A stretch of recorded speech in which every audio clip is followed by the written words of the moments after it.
안녕하세요. 우기 골프 채널 우기입니다. 아저씨들의 골프수다 아골수 시작합니다. 두 번째로는 세컨샷을 하기 전에 확실히 전략을 짜라는 것입니다. 세컨샷을 그린 18m 약 20야드 전방까지 보내지 못할 바에야 세 번째 샷은 풀스윙 거리에 남기라는 것이죠. 이때 만약 해저드가 있다면 해저드에 유의를 해야 한다고 합니다. 해저드를 넘기겠다고 생각하면 계산된 거리보다 한 클럽을 길게 잡고 또 해저드 앞에 공을 떨어뜨리려고 한다면 한 클럽 짧게 잡는 것이 좋습니다. 그 다음 기대 위치를 보고 세 번째 샷으로 핀을 공략하기 가장 쉬운 지점으로 두 번째 샷 낙하 지점을 선택해야 됩니다. 물론 그곳이 자신이 좋아하는 클럽으로 풀스윙을 할 수 있는 지점이면 금상첨화겠죠. 세 번째로는 세 번째 샷은 자신감을 갖고 과감하게 공략해야 한다는 것입니다. 아마추어 골프들도 100야드 약 90m 안팎의 거리에서는 거기서부터 세 타 만에 홀아웃을 할 수 있다는 자신감을 가질 필요가 있습니다. 이렇게 골프 여제 아니카 소렌스탐의 파파홀 공략 방법이 여러분들께 도움이 됐으면 합니다. 하지만 구독자 여러분들 중에는 그건 프로들에게나 해당되는 얘기고 하시는 분들도 있을 거라고 생각이 듭니다. 파5 홀은 프로 골프들에게는 버디홀로 간주되지만 아마추어들에게는 그렇지 못합니다. 80대 다수 골프의 경우는 파5 홀에서 파를 잡는 것은 기본이라고 생각할 수 있겠지만 90타 넘는 골프들은 7타, 8타, 심지어는 9타까지 심심치 않게 나오는 것이 실제 상황입니다. 아마추어들이 파5홀에서 겉보기와는 달리 파를 쉽게 잡지 못하는 것은 실수가 나올 수밖에 없는 아마추어들의 샷에서 비롯됩니다. 소렌스탐이 말하는 것을 따르더라도 파5홀에서 기본적으로 우드나 아이언을 3번을 잘 쳐야 되고 그린에서는 투퍼팅을 해야 파를 기록합니다. 그런데 아마추어들이 3번 모두 볼을 정확히 맞춰서 원하는 곳에 갖다 놓기는 쉽지 않은 일이죠. 아마추어들은 드라이버 샷이든 100야드 샷이든 실수할 개연성이 높고 또 그 하나의 미스샷으로 인해서 파를 날려 보내고 맙니다. 아무리 쉬운 파5 홀이라도 홀아웃을 할 때까지 모든 샷이 완벽하지 못하면 그 홀은 이지 홀이 아니라 몰락 홀이 될 수 있습니다. 어쩌면 90대 다수의 골퍼들에게 파5 홀은 넘지 못할 아성이 될 것 같지만 그런데 발상의 전환, 이 파5홀에서 거꾸로 생각하면 해답을 의외로 쉽게 찾을 수 있습니다. 파4홀에서처럼 파5홀에서도 그 전략을 팁박스가 아니라 그린에서부터 생각을 하면 파를 잡던 해답이 쉽게 나옵니다. 예를 들어서 길이가 500야드 되는 파5홀이고 골퍼는 100야드 거리의 샷에는 자신이 있다고 하면 그러면 100야드를 남긴 나머지 400야드를 두 번에 도달하면 되는 것입니다. 드라이버 아이언, 우드, 아이언 무엇이든 상관없죠.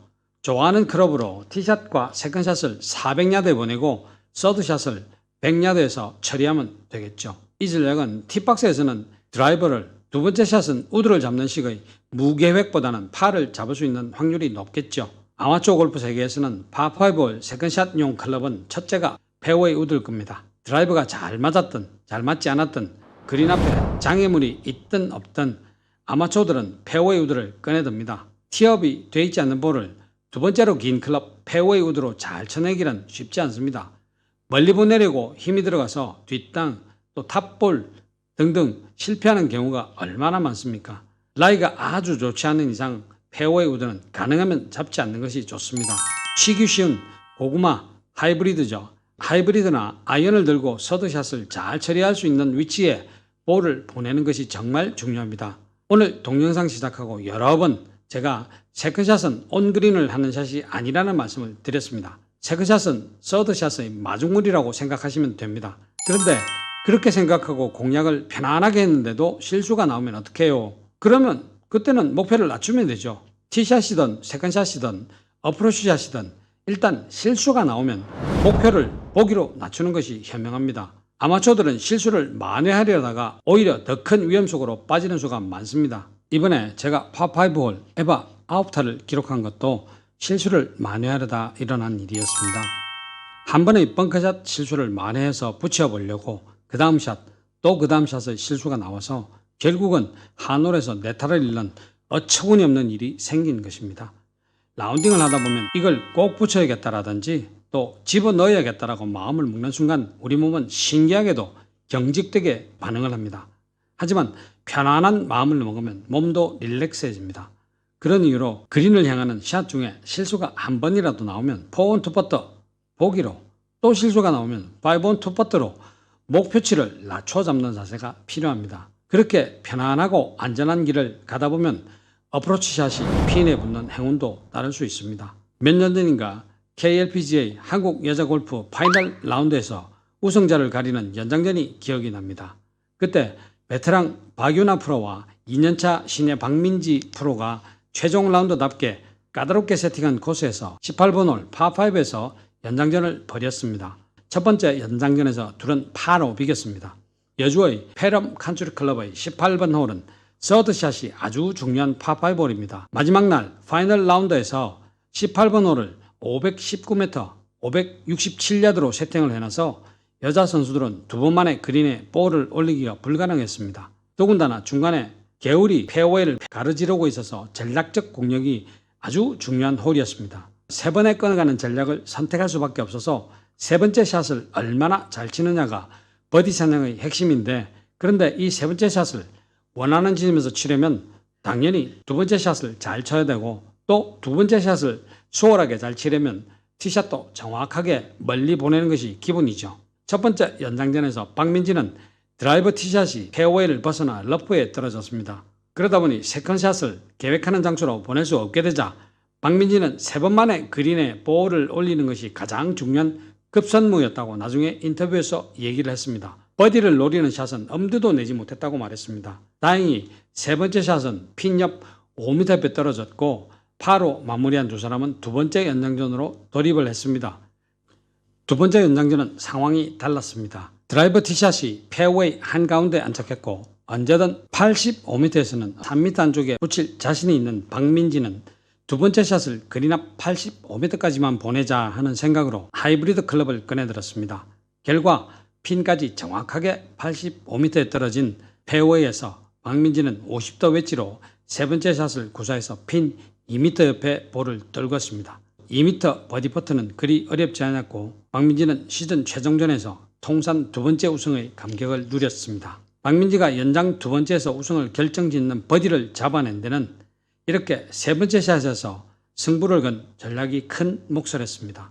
파5 홀은 골퍼에게 가장 멀리 보낼 수 있는 클럽인 드라이버와 또 가장 짧은 거리를 정확하게 쳐야 하는 웨지, 그리고 드라이버와 웨지를 연결하는 페어웨이 우드나 하이브리드 또는 아이언까지 다양한 클럽 조합을 선택하게 합니다.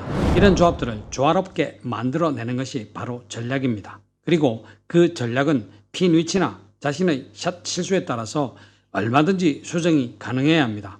물론 투혼의 기회도 있을 수 있지만 가장 중요한 것은 이글 퍼트를 꿈꾸면서 비거리를 최대로 늘리려는 방법만 고수하지 말라는 것입니다. 파5 홀에서 세컨샷을 아주 잘 때려낸 뒤 50야드 안팎의 거리에서 샷이 엉망이 되면 보기 아니면 더블 보기 또는 그보다 더 나쁜 스코어를 기록하고 홀을 떠날 수밖에 없습니다. 라운딩 중에 그보다 더 절망적인 경우는 찾아보기 어렵습니다. 클럽을 다 팔아버리고 싶은 마음일 겁니다.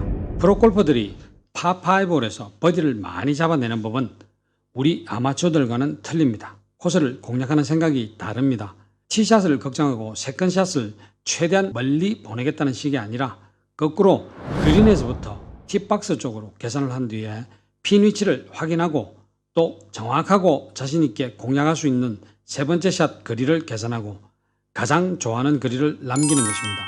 물론 티샷이 생각대로 잘 맞지 않을 경우 계획에 차질이 생기겠지만 그린 근처에서의 공략 방법을 미리 생각해 뒀기 때문에 티샷과 세컨샷에 대한 부담을 덜 느끼며 좀 더 편안한 플레이를 합니다. 이 공략법은 샷을 더 많이 해야 하는 파5 홀에서 가장 효과적인 방법입니다.